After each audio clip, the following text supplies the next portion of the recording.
The camera settles on Spencer Fisher. He's a three-time Fight of the Night winner, a man who gave 7 years to the pinnacle of the sport. But he isn't talking about a title run.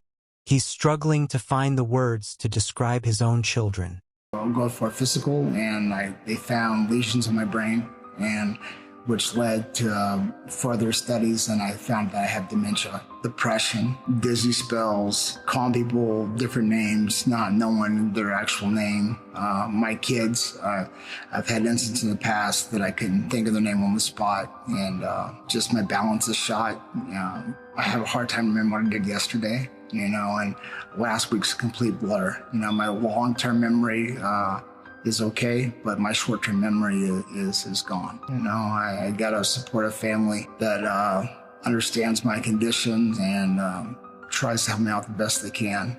I don't want to die alone and not know anybody when I see them. I don't want to go out of this world not knowing people that I love, or not knowing new people. I have daughters that are going to be married one day and have a family of their own, and I want to be mentally around that I can talk to. Gave up on that hope years ago. I was hoping so. I always looked, when you're part of the UFC and you're doing well, you get phone calls, and you think you have a good relationship with certain people, and I kept thinking, the reason it took me so long to talk about this is because I kept telling people that they're going to help out, they're going to do something about this. They had my results of my testing, and I just thought that it would happen. And my wife told me, just don't expect that phone call or expect anything to happen, because they got a business to run, they got other fighters, and you're just a guy from the past that, you do your part and it's over. He's waiting for a phone call from the UFC. A call for help, for recognition, for anything. The call never comes. His wife's voice cuts through the silence. Don't expect it. They got a business to run. You're just a guy from the past. To understand how we got to that hospital room, you have to understand the height. The UFC isn't just a promotion. It is the sport. Sold for $4.2 billion in 2016, it has since exploded into a global behemoth. We're talking about a $7.7 billion deal with Paramount Plus and an operating income of $851 million in 2025 alone. They control a 90% market share. When you think of MMA, you think of the Octagon. You think of McGregor, Jones, and St. Pierre. For a kid training in a basement, the UFC is the promised land, the only place where the blood you spill converts into a life of luxury. Or so they tell you. It's the glitch system, and this is the dark side of the UFC, where the house always wins and the players pay in permanent damage. Under the leadership of Dana White, my son Aiden, when she was pregnant with him, the due date was the Chocolate L fight. Oh, Lord. And I said to the doctor, this ain't gonna work. This doesn't work for me. Man, I don't know where this medical field medicine is at, but So we scheduled a C-section to take him early. Oh, really? Yeah. So was she gonna go natural? No. Okay, but there was a C-section. You're like, no, we got to back this up. Like, Yeah, was she gonna go natural? What? Like go in when the baby? Yeah. Yeah, when the baby's due, Right. Hey, the baby's due. Let's go. But y'all did a That was supposed to be C-section. Saturday on the fucking Chocolate L fight. That was the no. date that they pinpointed. Right, I'm you're like, nah, this ain't gonna happen, Jack. it's not gonna work for Like, me. no, we're gonna be walking out in Vegas. Like, something got to change. But That's you crazy. change? Okay. the UFC transformed from human cockfighting banned in 30 states to a New York Stock Exchange powerhouse. What it was at the beginning was human cockfighting. It was. I mean, I've seen people repeatedly getting smashed in the face with a guy sitting on top of them. That's not a sport. It was a masterclass in branding. They sold the world on the ultimate dream. But even in the glory days, the irony was being baked into the crust. Dana White famously looked into the cameras and promised, Why is it a bad thing when guys make more money? You know what I mean? It's never a bad thing when guys make more money. It's always a good thing when there's more money in the sport. And since 2001, fighter pay has gone like this nonstop. Obviously, we just got, a great television rights deal. I promise you that fighter pay is going to be just fine over the next 7 years. He spoke about respect, about how fighters are different human beings who deserve the world. Well, I respect all you guys, man. Believe me, I say it all the time. I mean, I've said it publicly and I said it here. At one point in my life, I believed that I wanted to be a fucking professional fighter and a world champion. And someday you have to wake up and realize, and you look in the mirror and you're like, yeah, you ain't it. You don't have it. You guys are different. There's no other people on earth like you. And you can be a world championship football player, world championship basketball player. It's not the same. Yeah, but you got a helmet. It's not the same. No, not even helmets. It's about who you are and how you're built. That quote would become the most expensive lie in sports history. So you see what he did with the UFC. He can do that for boxing, but Dana don't like to pay people what they worth. Yeah, well, I think it's just a business standpoint, right? That's where I see it. But you said you made fucking like $7 million fighting Chuck Liddell. Yeah, I didn't finish that. That was my pay-per-view. When they found out I made that type of money, I'm gonna say it. They changed my contract without me knowing. But did you make $7 million? No more after that. But you made $7 million from fighting Liddell? Yeah, because they brought my contract from another organization. They wasn't paying attention. I was on the Ultimate Fighter contract. I was fighting for a world title for $18,000. Right, I got to rip that contract. What? Yeah. Your world title fight was $18,000. Yeah, because you're on a 10-fight contract when you get on from the Ultimate Fighter, and you start off at 10-10. After 3 wins, you go to 14-14. After 3 wins, you go to 18-18. So Jesus. I was getting paid 18 to show, 18 to win against the best pound-for-pound fighter in the world, and I just shocked the world. I went from like having like 10, 20,000 followers to hundreds, just changed my life. And then, counted, ultimately, yes, I got into sport to become a world champion, but also to feed my family and keep a roof over my head. Like, I didn't want to get a real job. It's just not about putting on the best fights possible anymore. Dana isn't the owner, and he isn't calling the shots, and he isn't running things the way that he wants, because he's an employee of the company. It was a big mistake of theirs to not let him just run things the way that he always has. Oh, he knows the White House card sucks. Like, he knows that they were pushing this for over a year, and it fell extremely short of expectations. I mean, he was so upset about it. He was talking about a fight falling out the day before. You know, it's I can guarantee you he's not happy with it either. It used to be that UFC was the best place that you could come in combat sports to make a living and be paid fairly, and now it's no longer. It's one of the worst places to go. It's one of the it's why so many of their top athletes are leaving to go and find pay elsewhere. It's why their champions like Valentina are selling pictures of their tits on OnlyFans. You know, like these people are, a lot of them at the ground level, they can't support their families. They're living poverty level fighting full time. This company just got $7.7 billion. There's no reason that they can't afford to pay their athletes at least a living wage. I'm happy I'm out of that. That's all what I can say. There's a weird, that sort of discussion about fighter pay. You know, I've always been of the opinion that fighters should be making more money, period. Because, like, the same way I feel about, like, the way I run my comedy club, the comedians make 80% of the money. Because I feel like that's who's you're paying to see. You're paying to see them. We make plenty of money, like, with drinks and 20% of the ticket sale. It's like, it's enough. Like, it should be, if we had a comedy club and there's no comedians, no one's coming, right? No one's going to pay just to sit there and buy drinks. Like, the whole idea is they're paying to see someone's work. If you fight, that's what people are paying to see. They're paying to see fighters. Without the fighters, there's no show. Without the comedians, there's no show. I understand. But I think the big thing with the discussion of fighter pay is the percentages. Yes. When you look at other major organizations like NFL, NBA, the percentages are so different. Yeah, because I'll tell you why. Why? Because a lot of these foreign fighters that have never been paid, that have fucking fought on the street for free, they're happy with the $100,000 bonus. They're happy with just getting famous. You know what I'm saying? For Americans, that we understand the game of how the associations have worked, it's different.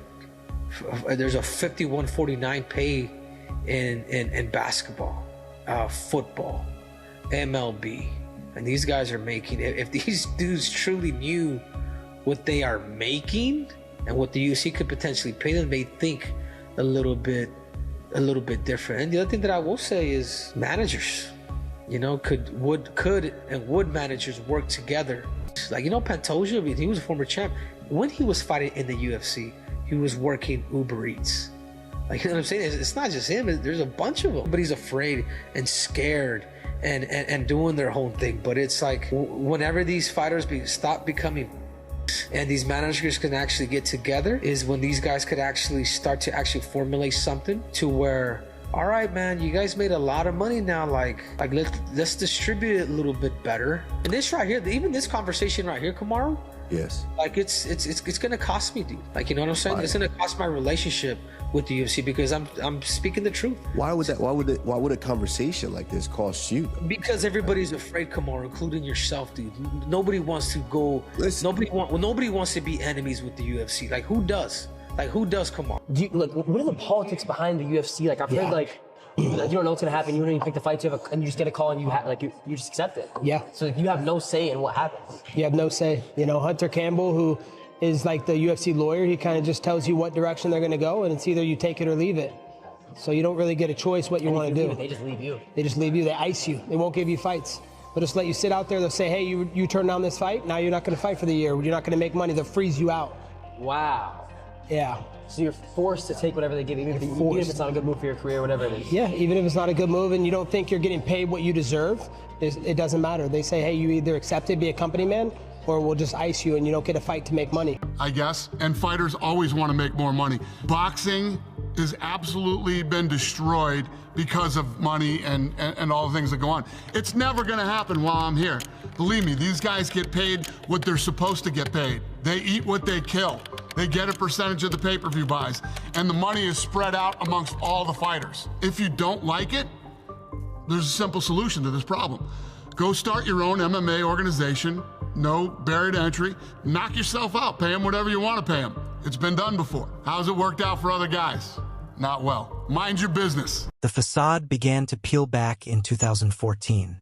A group of veterans, including Kung Lu and Nathan Quarry, filed a massive antitrust lawsuit. They weren't just complaining about low pay. They were alleging a predatory scheme to eliminate competition. Suddenly, the UFC didn't look like a sport. It looked like a cage inside a cage. This was the moment the public realized that being a company man didn't mean you were protected. It meant you were owned. But if the fighters thought a lawsuit would lead to an immediate olive branch, they were dead wrong. The weight cut torture. Darren till going temporarily blind to make 170. I was making 77 kilos. Like, I was extreme weight cutting. It was like 40 kilos, 30 kilos cutting it. But then, like, the night before weigh-ins, cutting like 10 kilos. To be honest, I was in the business of being the best weight cutter, and I did enjoy it. But my last weight cut to 170 was against Masvidal, and I remember going blind a few hours before weighing. Cyborg reduced to tears. Oh, baby. This is Chris Justino, known as Cyborg, just days before fights like this. It's not another fighter, though, who denies her that belt. It's her weight. Calm up, Chris, you need to breathe. You need to breathe. Yeah. Cyborg, who weighs close to 175 pounds, normally fights at 145. But the UFC has said in the past that there aren't enough strong female contenders that size to have a 145 weight class. As a result of the many harrowing tales that this has created, even some of those who are very much entrenched in the UFC want to see them prevent it from happening, while the fighters themselves see it as a necessary evil, the weight cutting process that fighters undergo beforehand to try and gain a size advantage. This often means that fighters will essentially dehydrate themselves to make a certain weight on the scale, often dropping upwards of 10 to 20 pounds in the run-up to the fight. At times, this results to extreme consequences, where they can barely stand by the time they get to the scale.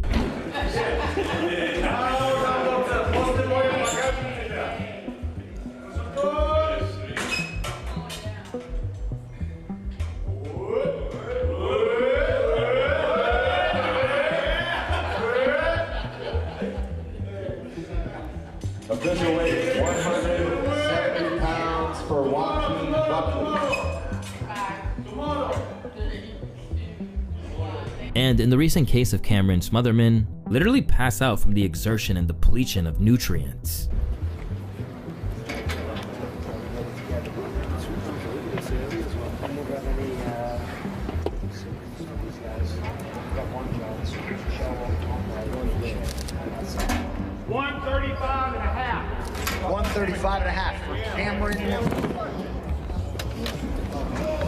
There could be an entire video dedicated to weight cutting horror stories, alongside the stress that this process puts on the fighter's internal organs. All this rapid weight loss actually increases the risk of the other major problem facing the sport. I really wish the UFC would eliminate weight cutting. I really wish there was a way. Why they are allowed to do that? It's sanctioned cheating that everybody has to do. It's like if you're saying you're 180 pounds, you're not really 145, right? So it's crazy that you're the 145-pound champion, but you're a 180-pound man. It's kind of nuts. Yeah, but at the same time, if you go to the next weight class, you are playing with a disadvantage because the guy in the next division is cutting a lot of weight. So if you don't do that, at the end of the day, you walk inside the octagon and you are the smaller guy. It's sanctioned cheating that the organization ignores because the spectacle must go on. The brain injury fallout. Shane Carwin, a man with a mechanical engineering degree, reveals he can no longer hold a job due to brain damage. The medical field is curiously silent when the fighters stop winning. The poverty wages. The math comes out. In the NBA, players get 50% of the revenue. In the UFC, 16 to 19%. TJ Dillashaw fighting for a world title for $18,000. The Greek chorus of the internet chimes in. Imagine being in the NBA for 7 years and coming out of it broke. The sponsorship heist. The Reebok deal. Fighters lost individual sponsorships worth up to $150,000 per fight so the UFC could collect a flat check. The UFC have got a structure in place now where Venom is the main sponsor of the UFC. In the past when I've been fighting, I've had massive offers of sponsorship, to go on shorts and in the cage, where I've had to turn it down. A construction company, they were actually in Dubai. They were a friend of a friend, and they were like, we want to pay till this much. And I was like, what? Wow. For this UFC? But we want to be on the shorts, we're making a big bang. And I was like, I had to turn the offer down. So that left a little bit of a bitterness in my mouth. Are you able to say how much it was that they offered? It's about 150,000. Wow. They were stripped of their earning power and handed a uniform that, in Ireland, couldn't even get the map right. The contractual stranglehold. GSP's contract is described by top attorneys as a form of slavery. If you say no, they ice you. You sit out a year, make $0, and wait for your spirit to break. The absolute peak of the hypocrisy arrives with the Zuffa boxing announcement. Dana White, the man who told MMA fighters it's a business, and there's no money for raises, signs a $50 million deal for a single boxing match. I represent the UFC heavyweight world champion. You got Conor Benn making $15 million next week for 10 rounds. And then you've got a UFC fighter making less than $1 million, who's, like I said, filling the T-Mobile in Las Vegas. And the fighters now, they're not having it. So we know that Zuffa are in boxing, but this move by Zuffa in boxing has completely fucked them in the main part of their business, which is UFC. They've lost all control. Jake Paul's putting on the best MMA card of the year on Netflix. Everyone's saying to me, Eddie, you do MMA as well. I could walk into MMA and probably take it right to them now. But we're just going to chill out for a little bit and just learn the game, learn the landscape, focus on our business, which is boxing. And they won't, like I said to you before, they won't lace our boots. They're banging trouble. And look at the fighters coming out tonight with that sort of stuff. It won't be long, they'll have the placards out outside the Apex. You replied to Maurizio Suleiman, Eddie Hearns had his things to say. All these guys are obviously speaking out about you coming into the sport. What are they not understanding about your ambitions for boxing? Well, here's the thing. They were very concerned about the Muhammad Ali Act and all these other things. None of that is going to change for them. Nothing's going to change. Muhammad Ali, we're not changing one word of that. It's going to be intact. I don't know why now fighters are going to have more options. Why is that a bad thing?